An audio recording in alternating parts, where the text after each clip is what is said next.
जय भीम जय आदिवासी। मी धाडस सामाजिक संघटना जिल्हा अध्यक्ष आकाश कोळी। सर्वप्रथम तालुका मलकापूर येथील शासन प्रशासन यांचा मी सर्वप्रथम जाहीर निषेध करतो। गेल्या 13 ऑगस्ट पासून उपविभागीय अधिकारी कार्यालय मलकापूर येथे अमरनाथ त्याग जवळपास 4 समाज बांधव हे आंदोलनाला बसलेले आहेत।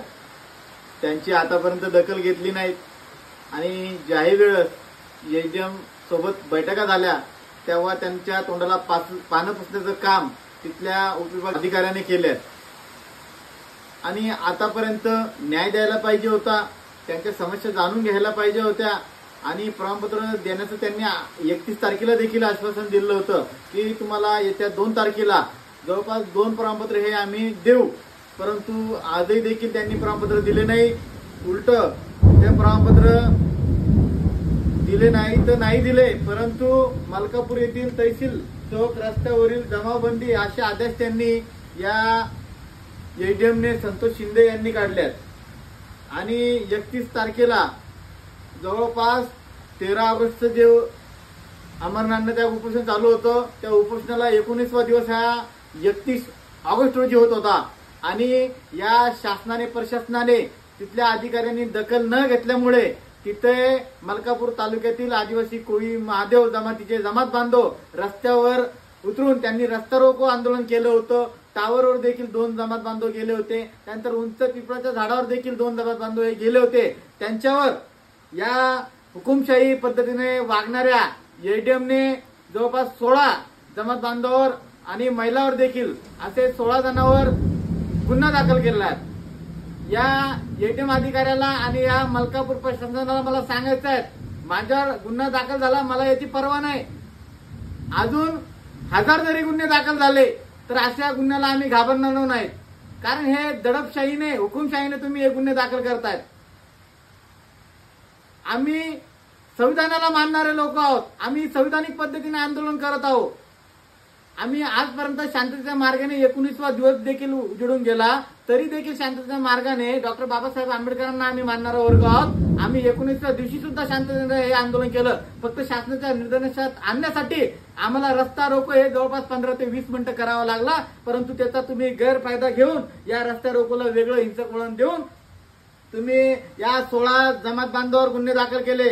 एडीएम साहेब, तुम्हाला माझं सांगणं आहे, या 16 जणांवरतील माझ्यावरचा गुन्हा मागे नाही घेतला तर चालेल, पण बाकीच्या 15 जणांवरतील गुन्हा हा तत्काळ मागे घ्यावा। आमच्या आदिवासी कोळी जमातीच्या रोषाला सामोरे जाऊ नका आणि तुम्हाला आम्ही काही वेगळं मागत नाही। या जिल्हा प्रशासन बुलढाण्याला जिल्हा अधिकारी साहेबांना देखील सांगू इच्छितो की आम्ही वेगळं काही मागत नाही। आमच्या विद्यार्थ्यांना फक्त शैक्षणिक सवलती घेण्यासाठी आम्ही फक्त जातीचे प्रमाणपत्र मागू लागलो आहोत। आम्ही काय प्रॉपर्टी मागू लागलो का गाडी बंगला मागू लागलो तुम्हाला? आम्ही फक्त आमच्या विद्यार्थ्यांना शिक्षण घेता यावं यासाठी फक्त ज्या जातीत जन्मालो, ज्या जमातीत जन्मालो त्या जमातीचं आम्ही प्रमाणपत्र मागू लागलो साहेब। आम्हाला बोलण्यासाठी शब्दही अपुरे राहतात की तुमच्या विषयी बोलावं काय। या महाराष्ट्रामध्ये शिवफुले शाहू आंबेडकरांच्या विचारधारावर हा महाराष्ट्र चालणारा या महाराष्ट्रामध्ये आज रोजी 25 वर्षाच्या नवतरुणांना अमरनाथ त्याग उपोषण करावं लागतात आणि हे 25 वर्षाचे नवतरुण युवक या महाराष्ट्राचं आणि या भारत देशाचं भवितव्य आहेत। अशा 25 वर्षाच्या युवकांना जर का अन्नत्याग उपोषण करावं लागत असेल तर हा महाराष्ट्र आणि देश कुठं चाललाय? कुठं या हुकुमशाही मर्जीने वागणाऱ्या अधिकाऱ्यांनी हा भारत देश आणि महाराष्ट्र कुठे नेऊन सोडलाय? याच्यावर विचार करण्याची गोष्ट आहे। आणि मलकापूर बांधवांना मला एक सांगायचं आहे, मलकापूर, नांदुरा आणि मोताळा या तिन्ही तालुक्यातील जमात बांधवांना एकच सांगायचं आहे, असल्या भितड्या अधिकाऱ्यांना घाबरू नका। त्यांच्या पायाखालची वाळू ही सरकलेली आहे म्हणून त्यांनी जमाबंदीचे आदेश करून खोटे गुन्हे दाखल करण्याचं काम आणि षडयंत्र करणं लावलं। आणि जे ज्ञानेश्वर भाऊ खवले जे आंदोलनाला बसलेले आहेत त्यांच्यासोबत अजून जवळपास 2 ते 3 जमात बांधव देखील बसलेले आहेत। यांच्यावर वेगवेगळ्या प्रकारचं दबाव तंत्र आणि वेगवेगळ्या प्रकारचं प्रेशर आणण्याचं काम हे उपविभागीय अधिकारी करत आहेत.